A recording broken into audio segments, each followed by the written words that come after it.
Sean nuevamente bienvenidos y bienvenidas a La Paz en Foco, un programa del Centro de Pensamiento y Seguimiento al Diálogo de Paz de la Universidad Nacional de Colombia y de Unimedios. Hoy tenemos un programa muy especial porque queremos hablar de una experiencia individual y colectiva en el que dos mundos se encontraron, el mundo de la guerra y el mundo de la academia, para dialogar sobre cómo han vivido las FARC, qué es las FARC. Los medios de comunicación durante todos estos años de guerra hicieron un perfil y nos mostraron una guerrilla con unas características, pero la Universidad Nacional tuvo la posibilidad de encontrarse en el marco de la implementación del censo socioeconómico de las FARC con este grupo guerrillero. En el 2016 uno de los acuerdos era que la Universidad Nacional haría un censo socioeconómico que serviría de base para que se elaboraran los planes y programas de reincorporación. Firmado el acuerdo y una vez concentradas las FARC en 26 zonas veredales, la Universidad Nacional se dio a la tarea de hacer este censo.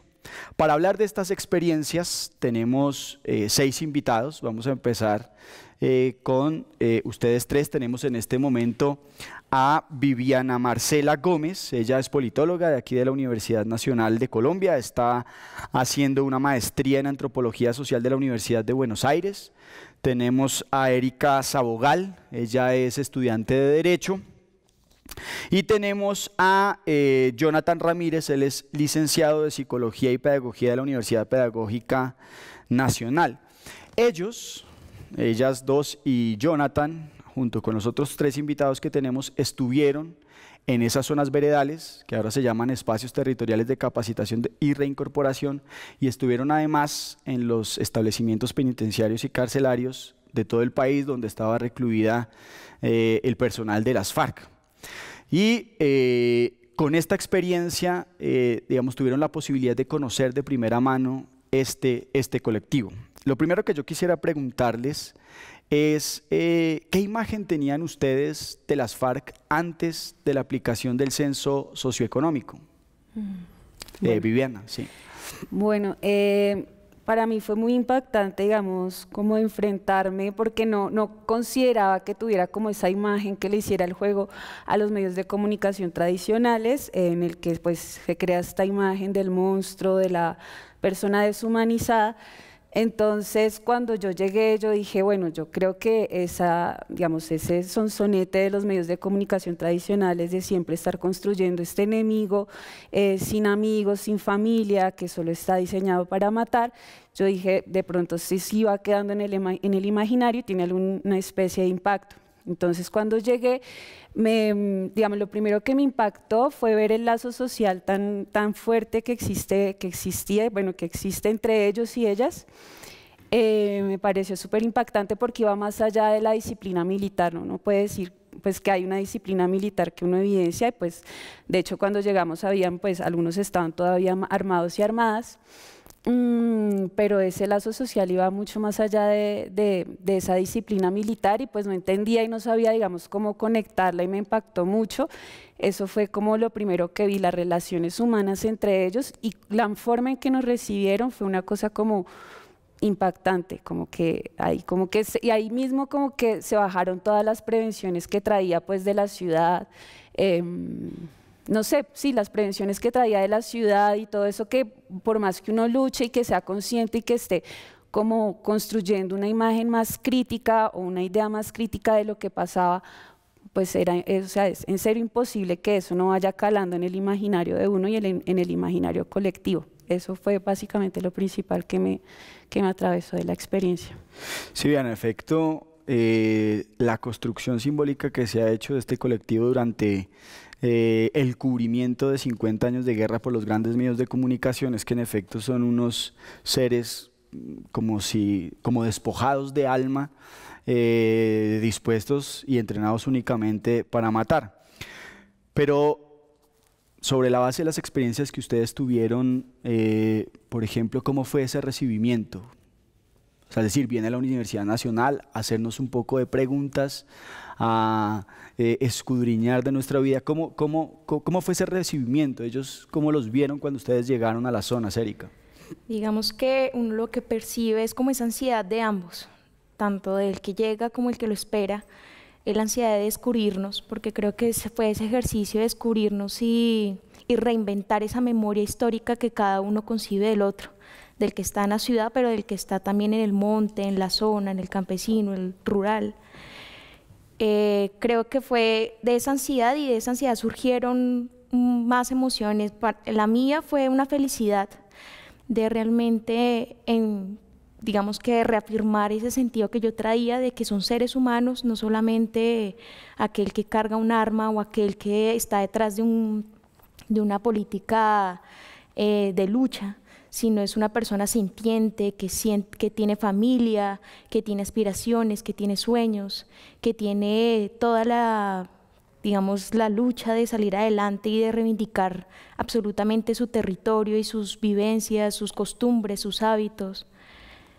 Entonces creo que es eso, como para mí era como una ansiedad de encontrarme con ellos y reafirmar lo que yo concebía un poco de esas estructuras guerrilleras y de esa concepción política que también tienen, que se da a través de esas relaciones sociales internas, más allá de lo que, como decían, de lo militar, sino de apoyarse como familia del otro y que dependen del uno y del otro para sobrevivir, para vivir y para ser felices, para amarse, para compartir. Jonathan, tú estuviste particularmente en establecimientos carcelarios. ¿En qué establecimientos estuviste?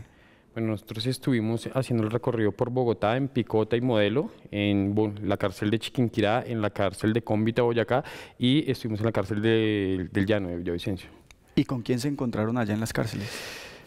Bueno, primero nos encontramos con una forma de prender la luz, y prender la luz, desde la forma en la que yo lo interpreto, fue que ese monstruo que nos crearon, ese coco, cuando prendimos la luz nos dimos cuenta que eran sujetos con anhelos y sueños.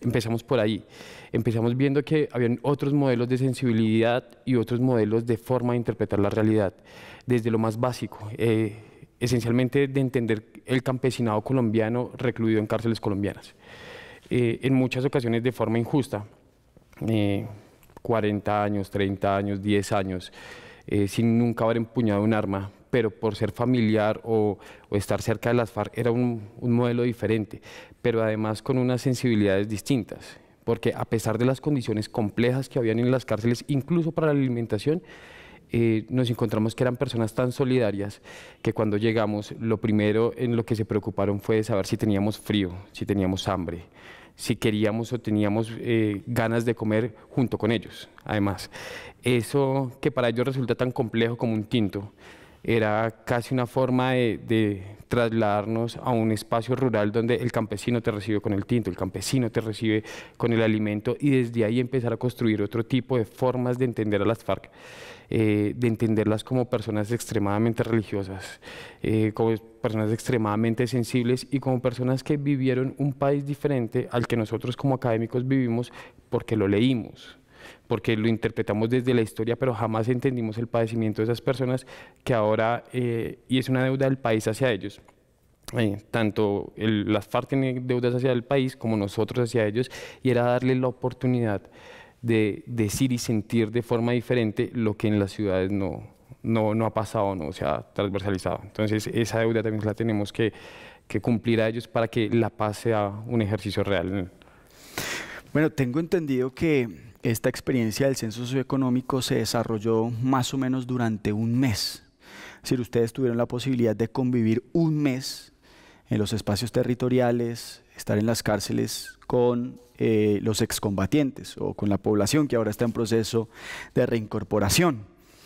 Durante ese mes, con ese instrumento que se elaboró, es decir, esas preguntas que ustedes les hicieron a los guerrilleros, tuvieron la posibilidad de construirse una imagen diferente a esa que de pronto había previamente construida. ¿Cómo recibieron los excombatientes esas preguntas? ¿Qué les preguntaban ustedes? ¿Y cómo recibieron esas preguntas? Es decir, un colectivo que no está acostumbrado a ser interrogado desde afuera, y menos, me imagino yo, así estaba diseñado el instrumento, con preguntas sobre su intimidad, Cuéntenos un poco de eso, Viviana. Bueno, yo creo que ahí también como que era, bueno, yo sentí, en mi caso, la mayoría de las veces. Ahorita estaba haciendo memoria en camino acá, digamos aproximadamente a cuántas personas conocí, tuve la oportunidad de censar, y eran más o menos como casi 80 personas, o sea, bastante en un mes. Y pues el mes también estábamos viajando, no eran solo que estábamos en los lugares, sino que también estábamos viajando para llegar a los lugares que son bien alejados. Entonces yo sentí como que había una apertura, a veces no se comprendía, a veces tocaba volver a las preguntas, pero como que se iba formando más un diálogo, más que un cuestionario, era una conversación. Y entonces en esa conversación teníamos la oportunidad de tocar, no era como solo que respondían la pregunta sí, no, bueno, como fuera a responder, sino que entrábamos a conversar y entraban a contar las vidas. También yo siento que era un poco que hacíamos un papel medio de como un confesionario, una cosa así, porque era como que ellos hasta ahora estaban como hablando con gente de afuera y abriendo como toda su experiencia y sus vivencias, y era un diálogo y era como una cosa muy fluida. Ellos también a veces le preguntaban cosas a uno y se dan unas conversaciones bien interesantes. Mucha expectativa y estaban como muy dados a hablar, como yo me imagino que a veces uno, a mí me pasa cuando estoy sola en algún lugar, de pronto por trabajo o algo así, y empiezo a ver gente, quiero hablar y quiero contar las experiencias un poco, y yo siento que era lo que le pasaba a ellos y lo que nos pasaba en conjunto. Bueno, Erika, entonces tú profundiza en esas preguntas, ¿qué era lo que ustedes les preguntaban? Sí, yo creo que las preguntas incluso se daban de acuerdo a la sagacidad que uno encontraba en la persona, porque no todos funcionaban de la misma manera. Habían algunos que iban directo, pregúnteme, dígame ya, habían otros que sí les encontraban un gusto a ese diálogo, o de pronto la chanza, la broma, que permitiera acercarse. Para formular las preguntas, digamos que trataba de generar un diálogo siempre más allá de la pregunta, que me diera el resultado de ella. No, pero tal vez no me he hecho entender. Lo que quisiera que nos contaran es el contenido. ¿Sobre qué indagaban en la aplicación del censo? Pues básicamente era preguntarle a él, ¿tiene o no tiene familia? ¿Cuál es su recurso? ¿Cuál es su formación? ¿Qué es lo que espera? ¿En qué se ha desempeñado a través de este tiempo laboralmente? ¿Y cuál es su perspectiva frente a eso? Y digamos que esas preguntas a veces eran difíciles de responder, en tanto que ellos se conciben como una estructura. Habían preguntas que los individualizaba y ellos se ven como colectivo, entonces las respuestas eran muy difíciles para ellos hallarlas. Digamos que esa era una gran dificultad que se encontraba en eso. Jonathan, de la experiencia particular de cárceles en relación con la aplicación pues, de este instrumento, ¿qué te llamó particularmente la atención? Porque, entiendo que se buscaba hacer una caracterización de su trayectoria familiar, económica, de su experiencia en la guerra, pero muchas personas llevaban seguramente 10, 20 años en una cárcel. ¿Y cómo recibían esto? Pues hubo particularmente dos ejercicios para mí. El primero, pensar que aunque estaban casi que como flores en matera, aún reconocían ejercicios de primavera, aún reconocían en la libertad un valor fundamental, y en su partido político y en su ejercicio político una forma de construcción de país. Desde lo que hicieron estando en sus ejercicios de libertad, don Emilio particularmente, que fue la persona que más transversalizó para mí el ejercicio, me contaba y me hacía un relato muy bonito, y era cómo construían escuelas para educar a sus hijos, pero que esas escuelas el conflicto se las quitó, o sea, el ejército las derrumbó. Y cómo en ese ejercicio se sentía orgulloso de pertenecer durante 37 años a las FARC, y que iba a salir a hacer el trabajo de su partido político para contarle otra forma de verla a las FARC al país. Eso me parecía supremamente bonito, porque la sensación primera cuando él te habla es la sensación del novato, del niño que acaba de entrar a un equipo de fútbol. Era con esa misma emoción y con esa misma pasión la forma en la que desarrollaba su construcción o su idea de construcción de país. En eso, preguntarles, por ejemplo, en qué se desempeñaban o qué sabían hacer. Decían que ellos sabían alimentar a Colombia, que eran agricultores de base, y que muchos de los que los criticaron, muchos de los que enjuiciaron a las FARC, probablemente se alimentaban con la tierra, con el tierno maíz fariano. Y eso Sí. fue también un ejercicio de entender cómo las FARC no estaban tan lejos de lo que es esta Bogotá urbana y esta Bogotá que segrega y juzga y que señala al campesino constantemente y le quita oportunidades.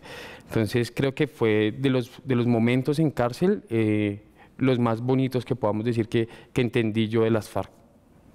Yo creo que esta es una experiencia inédita en nuestro país, en el que la academia tuvo la posibilidad de estar en el seno, pues, del conflicto, si ustedes quieren, y cara a cara con un actor como es las FARC. Y uno se pregunta, bueno, ¿cómo es un día cualquiera de la comunidad fariana en un espacio territorial de capacitación y reincorporación, Viviana? Pues yo considero que entramos como en un proceso de transición para ellos, ¿no? Y me acuerdo mucho que habían, como ya lo dije anteriormente, habían personas que todavía estaban armadas, ¿no? Digamos, me acuerdo principalmente bueno, ahora me acuerdo de La Paloma, y era que allá construcciones, pues, no habían, ¿no es cierto? O sea, no habían las construcciones que estaban proyectadas para ese momento, pero se veía una organización, o sea, se veían los cambuches, ellos todavía estaban viviendo en sus cambuches. Me acuerdo que esa época era de lluvia, creo que hace un año más o menos estábamos allá, Sí. era muy, muy reciente. Bueno, estaba lloviendo mucho, entonces como que estaban siempre trabajando en ver cómo, digamos, resarcían lo que había pasado la noche anterior con el tema de la lluvia que tumbaba la carpa central que tenían o el cambuche de alguno o alguna de ellas. Cocinaban, o sea, el día empezaba muy temprano, pues como en el campo, ¿no? Muy, muy temprano, entonces ¿Muy llegábamos… tempranos a qué horas? Yo creo que estaban despiertos a las 4. Nosotros a las 4 no estábamos despiertos porque, bueno, nos despertábamos a las 4, pero teníamos que hacer turnos para utilizar el baño con los compañeros, éramos como 8, entonces en lo que utilizábamos el baño y nos estaban esperando para desayunarnos, tenían ya el desayuno listo, un desayuno, la comida en La Paloma era muy, muy rica, era bien buena, entonces se levantaban muy temprano. Empezaban con la rancha, que así le llaman ellos, que es el tema de la comida, que se turnan los que van cocinando, y estaban trabajando constantemente, como yendo y viniendo, porque ese era otro tema. A veces como que estaban agobiados porque es el cambio, digamos, se están moviendo constantemente en las montañas, entonces era como un encierro, una especie de encierro que estaban viviendo en medio de una montaña, o sea, ya no se podían mover más, sino que tenían que estar ahí y no podían salir más.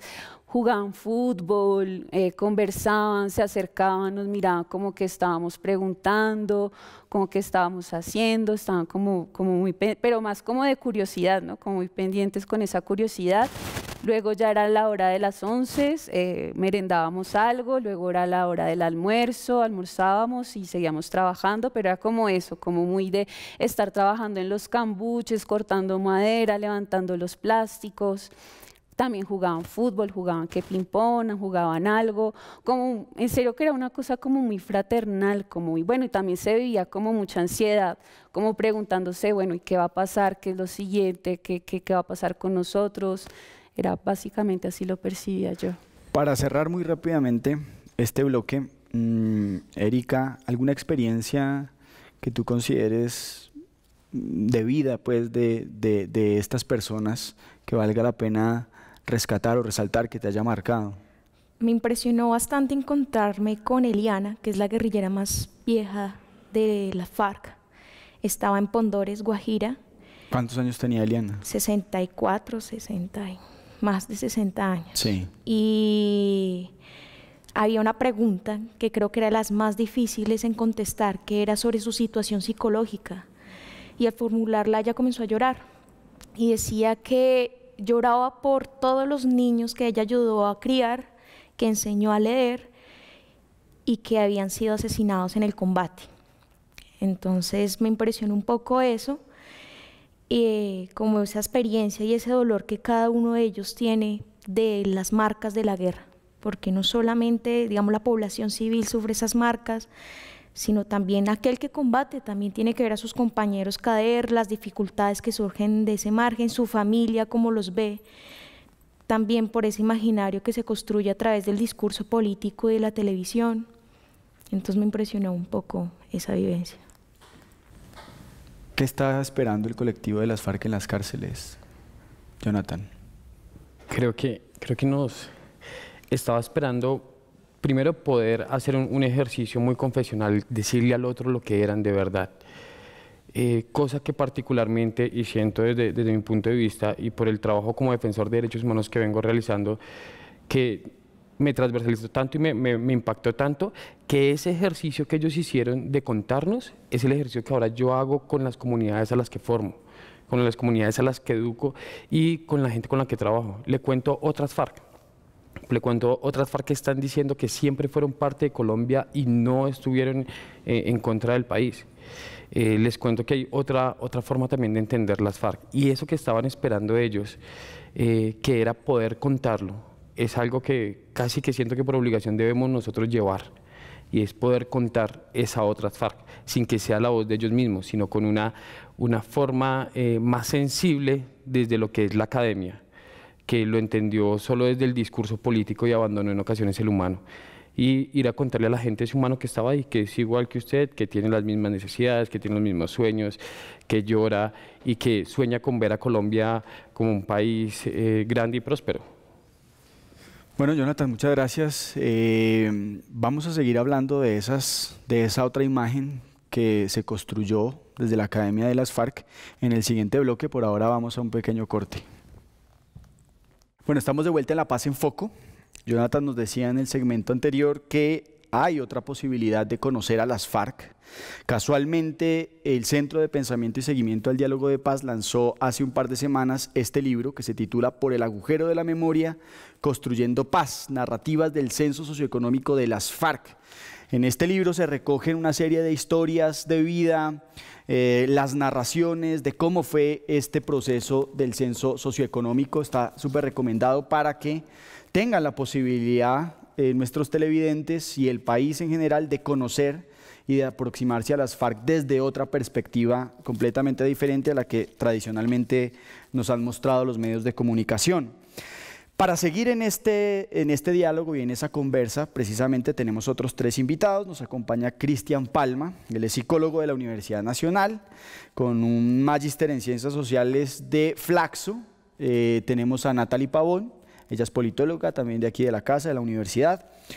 Hace parte del Grupo de Investigación en Seguridad y Defensa, y tenemos a Francisco Moncayo, él es politólogo y miembro del Centro de Pensamiento y Seguimiento al Diálogo de Paz. Ellos también hicieron parte de ese gran equipo que estuvo en los espacios territoriales de capacitación y reincorporación y que estuvo en las cárceles aplicando este censo socioeconómico.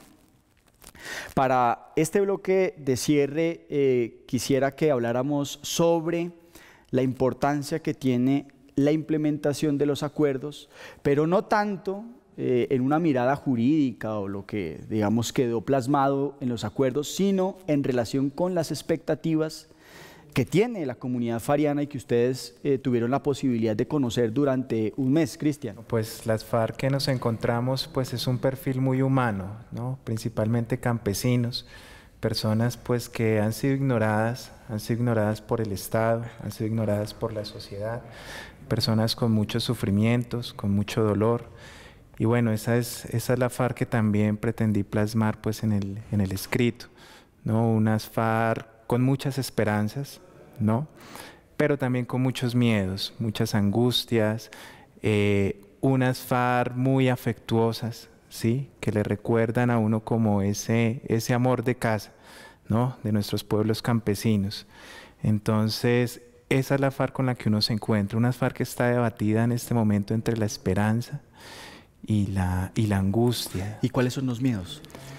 Los miedos es, pues, ¿qué va a pasar? Si se les va a cumplir, ¿qué van a hacer con sus vidas? Una de las cosas que uno se da cuenta es que las FARC a veces es la única familia que se conoce en toda la vida, porque desde muy pequeñitos los adoptaron, ¿no? La organización armada, ¿no?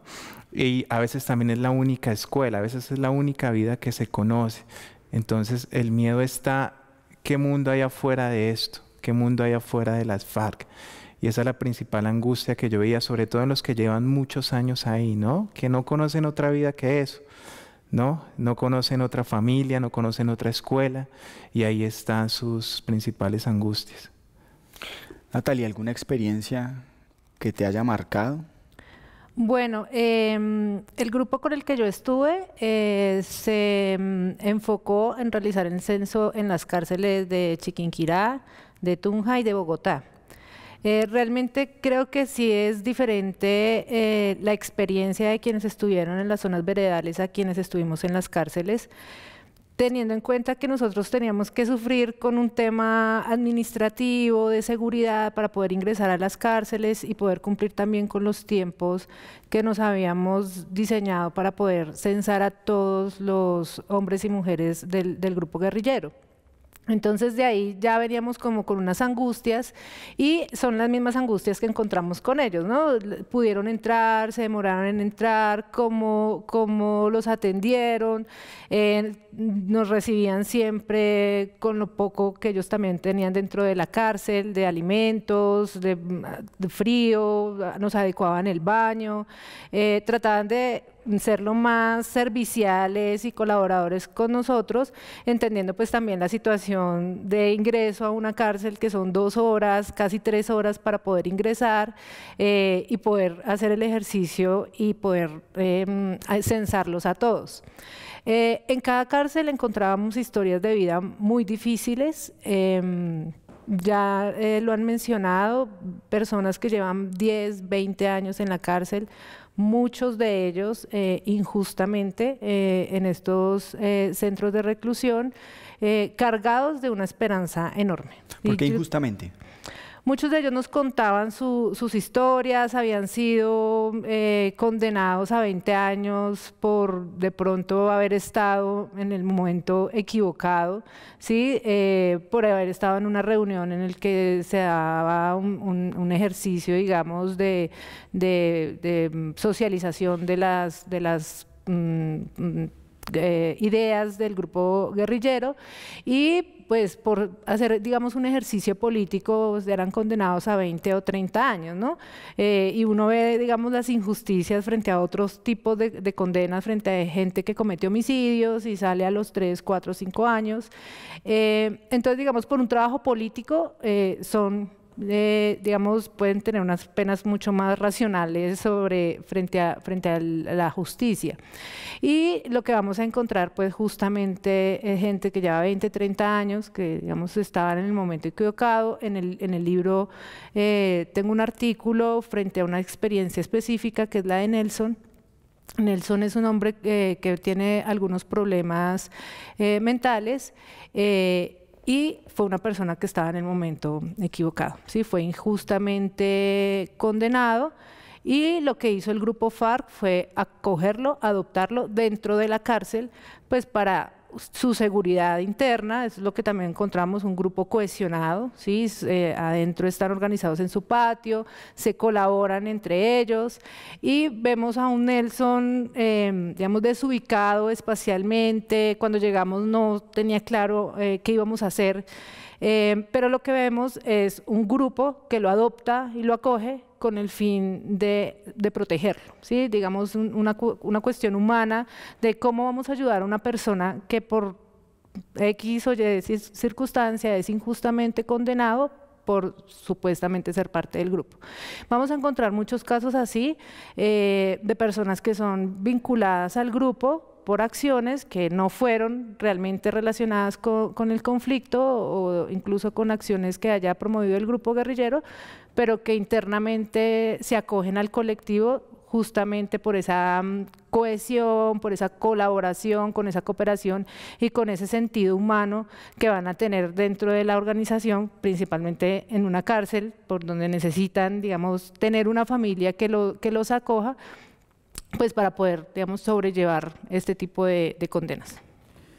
Uno aquí en la ciudad tiene una idea de la familia, a pesar pues de las disfuncionalidades que existen en todo lado, pues como muy clásica, pues, ¿cierto? Papá, mamá, hijo, los hermanos, tal vez los nietos.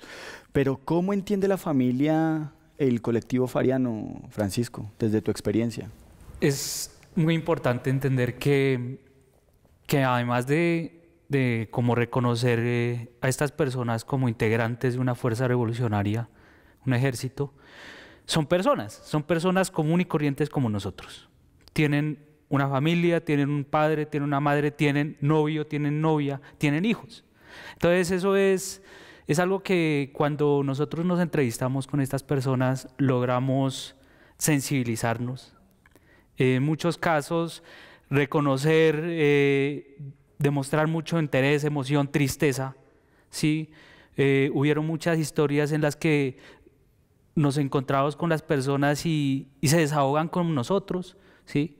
Porque ellos son una familia, ¿sí? Ellos son una familia en sí, pero cuando se encuentran con nosotros como externos, académicos, Universidad Nacional, bueno, acuden a nosotros y nos comienzan a hablar, nos comienzan a contar todo esto, a desahogarse en muchos casos, que uno tiene que tener mucha fuerza en muchas situaciones porque se sensibiliza tanto que uno puede también llegar a un punto de romperse, ¿sí? Emocionalmente. Así como también encuentra muchas historias muy bonitas sobre familia, ¿sí? Había personas, ya en términos de la pregunta que tú me haces sobre la familia, en las que la familia para ellos estaba muy relacionada, la familia biológica con la familia FARC, con un proyecto político. Sí, eso era muy importante entenderlo en la medida en que los hijos no eran solamente hijos de la familia, sino que también podía acudir a la organización en ese momento alzada en armas y había un cuidado, había una protección, había unas garantías de seguridad, de vivienda, de alimentación, ¿sí? Como algo que podría entenderse una relación de construcción de comunidad. Eso me parece algo muy importante que uno puede recoger y algo que uno se lleva desde las distintas experiencias, tanto del proceso de censo como desde las distintas vivencias que hemos tenido también desde la academia acompañando estos procesos con este tipo de comunidades. Francisco, uno aquí en la ciudad se ha hecho la idea de que alguien decide ser guerrillero para beneficiarse de las rentas ilícitas, del narcotráfico, en fin, pero imagino yo que dentro de esta experiencia ustedes tuvieron la posibilidad de saber por qué muchas de estas personas decidieron ingresar a la guerrilla. Sí, mira que a veces hay imaginarios de que las personas que hacen parte de la guerrilla son personas aisladas de este contexto de problemáticas sociales, ¿sí? O que solamente son campesinos y que están cogieron las armas porque también hay una opción económica, ¿sí? Pero la diversidad de personas y de perfiles que hacen parte de esta organización cuando nosotros nos encontramos ahí es mucha. O sea, hay campesinos, hay personas que hacían parte de la ciudad, ¿sí? Pero decidieron irse allá muchas veces porque por la presión y la amenaza de sus vidas cuando eran activistas del movimiento social, por ejemplo. Profesores, estudiantes, sindicalistas, líderes sociales de barrios, líderes comunitarios. Entonces, uno encuentra una cantidad de extracción social, pero no solamente pensando en un proyecto de ejército como tal, sino de una transformación de país. Y entonces lo mediático que a la sociedad colombiana le venden es que hay una relación muy fuerte con narcotráfico, ilegalidad y todos estos factores, pero cuando uno está allá, uno habla con las personas, uno encuentra que hay unos objetivos y también unas aspiraciones más allá de eso, más de transformación social, de bienestar para sus comunidades. Sí. Yo quisiera agregar algo ahí, pues contando un poco del contexto en el que trabajamos. Era el contexto de Antioquia, la zona norte de Antioquia, zona minera, ¿no? Una zona muy pobre, ¿sí? Donde hay mucho dinero, circula mucho dinero, pero el dinero no llega a la gente. Entonces es una zona con desarrollo económico muy pobre, con unas injusticias sociales grandísimas, con una violencia inmensa ejercida por distintos actores, ¿sí? Desde actores del Estado, actores del paramilitarismo, actores de bandas criminales. Todo este contexto para mí, yo entendía que era ese contexto el que hacía que la gente eligiera las armas. A veces no había opción, ¿sí? A veces portar un fusil era la única forma, ¿sí? Porque no había educación, porque no había salud, porque no había protección. y los únicos actores armados en ese momento que podían prestar una protección eran las FARC. Y eso lo sentí mucho, lo percibí mucho, y también no solamente con ellos, pero también, pues bueno, cuando uno está viajando, tiene la oportunidad de hablar con el conductor, que le cuenta a uno de la región, por ejemplo, el negocio de la coca, cómo el negocio de la coca es el único negocio que se puede mover en la región, además de la minería, ¿sí?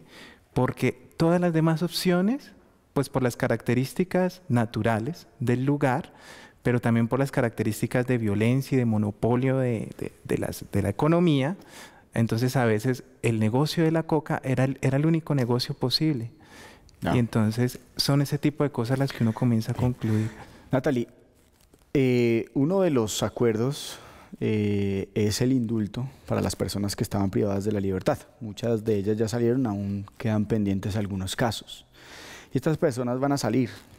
Y hay unas necesidades. ¿Cuáles son las principales necesidades de esta población que tú conociste en las cárceles de Colombia? Bueno, en las cárceles principalmente la expectativa más grande es el tema jurídico. ¿Sí? En la coyuntura que nosotros llegamos, esto fue hace un año, estaban justamente dándose las primeras amnistías. El día que llegamos a La Picota, justamente llegó el primer listado de 30 liberados, y esto genera pues realmente un sentimiento de emoción y de esperanza dentro de los reclusos.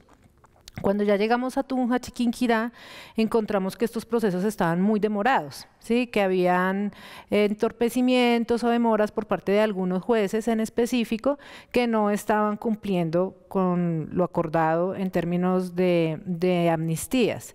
Entonces ahí encontramos un grupo mucho más desmotivado frente al tema jurídico. Expectativas en lo económico. Muchas expectativas en lo económico. ¿Qué vamos a hacer? ¿A qué nos vamos a dedicar? El mismo censo, entre las preguntas, nos presentaba o nos permitía inferir la capacidad y la preparación que tienen los guerrilleros y las guerrilleras en temas médicos, en temas de administración, en temas de agricultura, personas muy formadas desde la experiencia. Y esa pues era una de sus principales también expectativas, es a qué nos vamos a dedicar y dentro de este acuerdo de paz, qué hay para nosotros allá afuera. Otro aspecto es el tema de reincorporación como tal en lo social, ¿sí? ¿Cómo nos va a recibir la sociedad? ¿Están preparados afuera para recibirnos? O sea, queremos ser parte ya de unas dinámicas sociales, pero ¿está la sociedad lista para recibirnos? Y creo que eso también es un tema que les preocupaba a ellos mucho, ligado también al tema de seguridad, de integridad de sus vidas y de sus familias. Y un tema que no tengo tan claro, que no se presenta tan claramente dentro de los acuerdos, es el tema de como acompañamiento, no sé, psicosocial, para el reencuentro con sus familias. ¿Sí? Muchos de ellos, como ya lo hemos mencionado, llevan mucho tiempo en la cárcel. Algunos, por ejemplo, que están en Chiquinquirá hace 20 años y su familia la tienen en Río Negro, y pues las posibilidades son unas llamadas, porque no hay posibilidades, pues por las condiciones económicas, de que su familia los vaya a ver. Entonces hay una expectativa de cómo me va a recibir mi esposa, cómo me van a recibir mis hijos, y cómo va a ser ese proceso también de volver a integrar a estas familias, pues para que realmente el proceso sea integral, ¿no? No solo desde la justicia, lo económico, sino también desde esta parte social y familiar, que para el ser humano es fundamental en su integralidad. Yo quisiera que abordáramos en estos últimos minuticos el tema de la reincorporación desde otra perspectiva. A veces se dice, o con frecuencia se dice, que la primera impresión es la que cuenta. Y ustedes tuvieron la posibilidad de tener más que una primera impresión, ¿sí?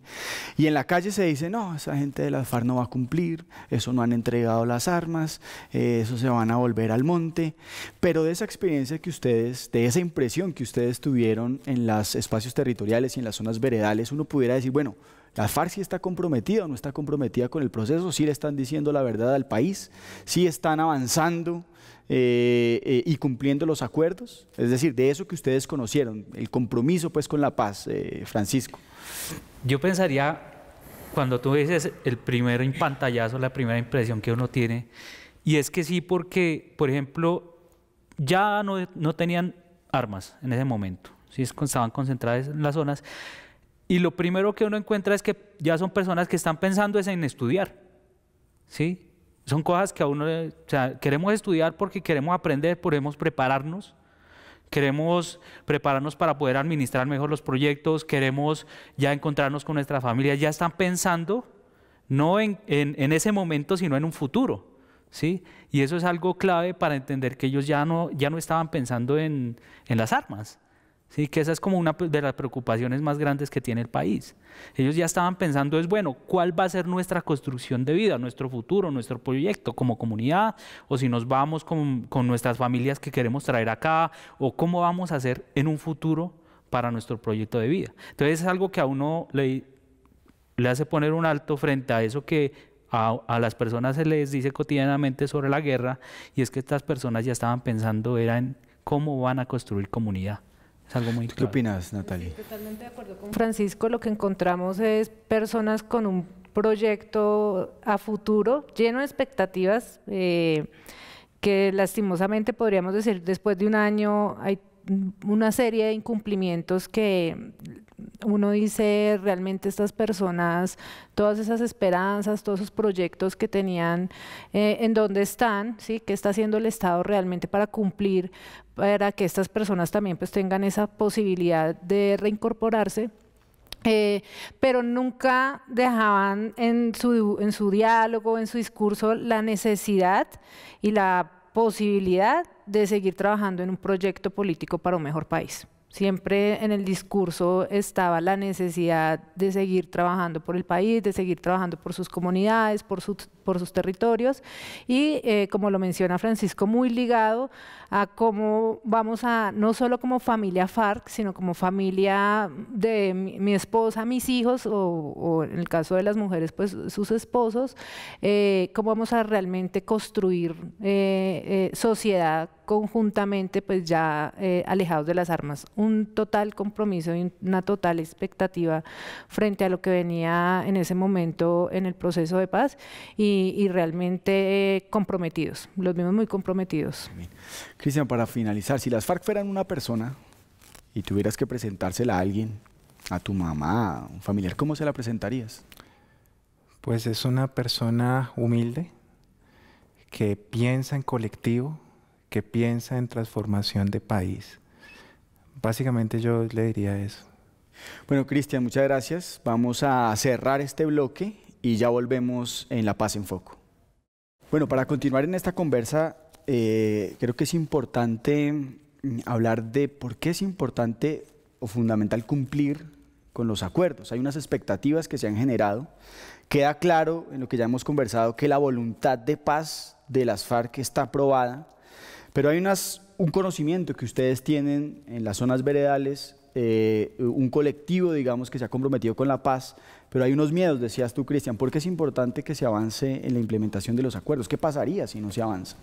Sí, claro que sí. Pues en este momento las FARC se están jugando el todo por el todo, ¿no? Ellos tienen una voluntad muy comprometida de cumplir pues con estos diálogos. Ellos se están preparando colectivamente, particularmente en la zona donde nosotros estábamos. Bueno, vimos algo muy lindo, es la cantidad de proyectos que ellos tienen para transformar la región desde la ruralidad, por ejemplo, ¿no? Entonces lo que tenemos es una riqueza humana muy grande, gente muy capacitada, ¿sí? Y gente también formada. Entonces, creo que si desperdiciamos este momento, implica el regreso de otras formas de violencia, ¿no? Creo que ya las FARC como grupo armado, como existió hasta ahora, no va a volver a existir pero sí, seguramente se van a generar otras formas de violencia como ya está pasando, ¿sí? Disidencias, alianza con bandas criminales, bueno, este tipo de cosas que es lo que estamos viendo ahora, ¿no? Y el incumplimiento de lo que ha pasado en los acuerdos, por ejemplo, el asesinato de líderes sociales, el incumplimiento con las leyes de amnistía, por ejemplo. Bueno, todas estas cosas generan ese sinsabor que deja a la gente como sin futuro. Y entonces, ¿qué va a pasar?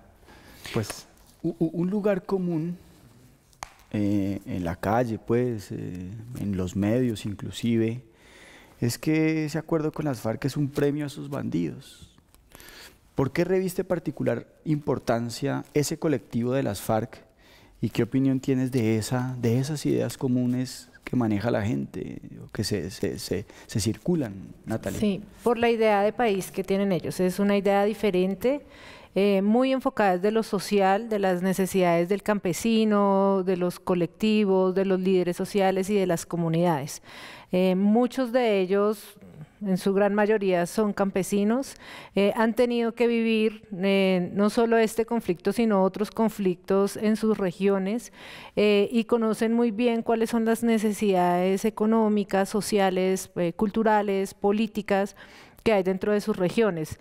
Y creo que ese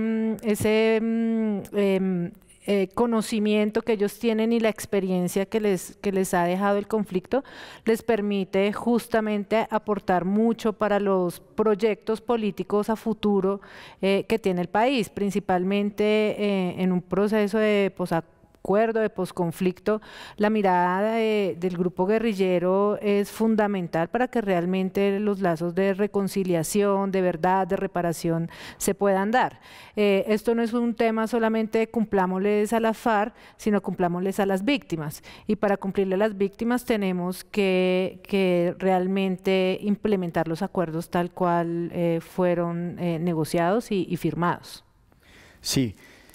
Es claro que hay un colectivo que tiene unas capacidades y unas posibilidades de aportarle al país. ¿Cuáles serían, en síntesis, esos aportes, los aportes más importantes que podría hacerle este colectivo al país en el marco del posconflicto y de la implementación, Francisco, o cualquiera?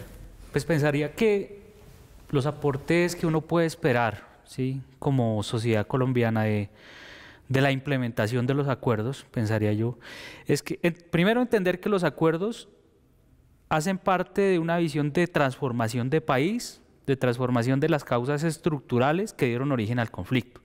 ¿Sí? No es un acuerdo, según lo que nosotros entendemos cuando lee los acuerdos, es que no es un acuerdo para las FARC, no, es un acuerdo para la sociedad. Y en esa medida, cuando hablamos de la implementación de los acuerdos, entendemos que esos acuerdos van orientados a generar transformaciones a nivel territorial, nacional, y no solamente para un grupo llamado FARC, es para toda la sociedad. En esa medida uno entiende que hay que velar por la implementación de esos acuerdos. Ahora, ¿de qué medida las FARC o en este momento la Fuerza Alternativa Revolucionaria del Común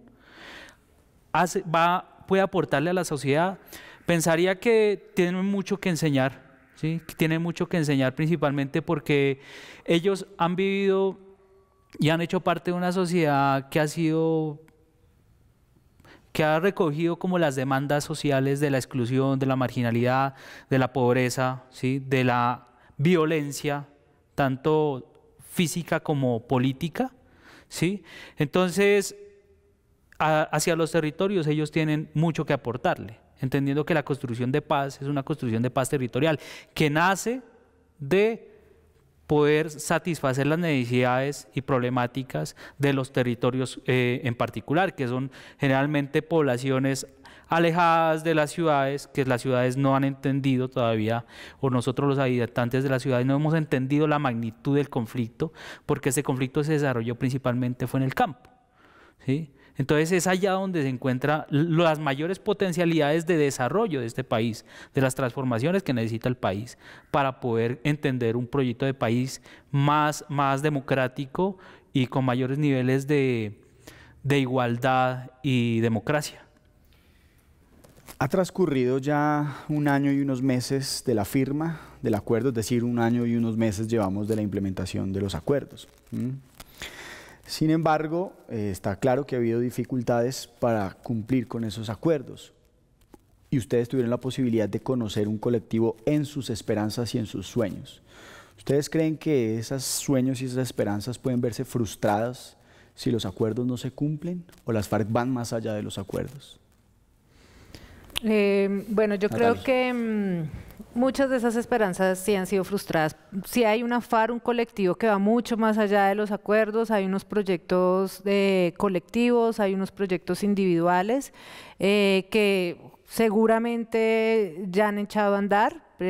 Pues por la experiencia que tuvimos en las cárceles habían muchas ideas, muchas posibilidades de emprendimiento y de hacer colectivamente, individualmente muchas cosas en términos económicos, educativos, en liderazgos políticos importantes para los territorios, pero también creo que hay frustraciones muy grandes, ¿no? En términos jurídicos creo que falta mucho por avanzar y estas frustraciones obviamente se ven reflejadas en unos seres humanos que están cargados de una expectativa y que sepas que ya vas a salir y que ya casi, que todos están saliendo y tú sigues ahí.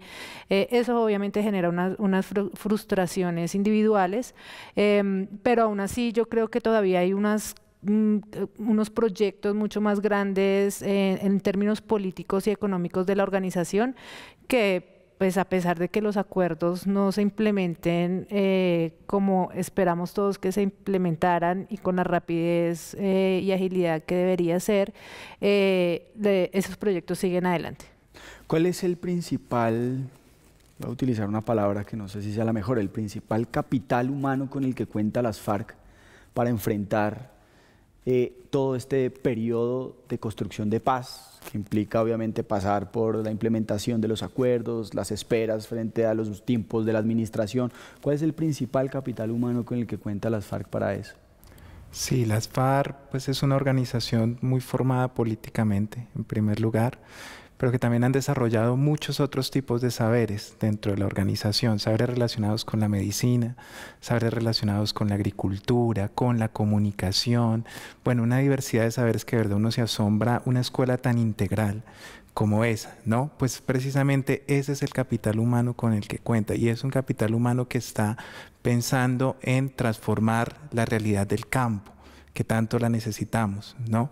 Entonces, principalmente eso, contamos con una organización que está formada políticamente, que es disciplinada, que se piensa en colectivo, no de manera individual, y que tiene reales intenciones y de hecho lo está haciendo. Por ejemplo, en la zona donde estábamos, volviendo a lo mismo, están desarrollando esta cantidad de proyectos, por ejemplo, para hacer sustitución de cultivos, para recuperar el suelo que ha dañado la minería, para recuperarlo mediante la agricultura, ¿sí? Entonces, este tipo de iniciativas que también involucran a la comunidad. Entonces, volviendo un poco a la pregunta anterior, las FARC sí trasciende estos acuerdos, ¿sí? A pesar de que en la coyuntura de los acuerdos, digamos, se acomodaron a esto, la verdad es que las FARC sí tienen unos proyectos de trascendencia y las FARC va a continuar ahora pues como partido político y como organización civil, va a continuar transformando y esa es la esperanza que ellos tienen. Bueno, Cristian, Natalie, Francisco, muchas gracias por acompañarnos. Lamentablemente se nos acabó el tiempo. A nuestros televidentes también muchas gracias por estar con nosotros esta horita en La Paz en Foco y súper recomendado el libro para que profundicen un poco más en el conocimiento de esta comunidad. Muchas gracias y nos vemos en una próxima emisión de La Paz en Foco.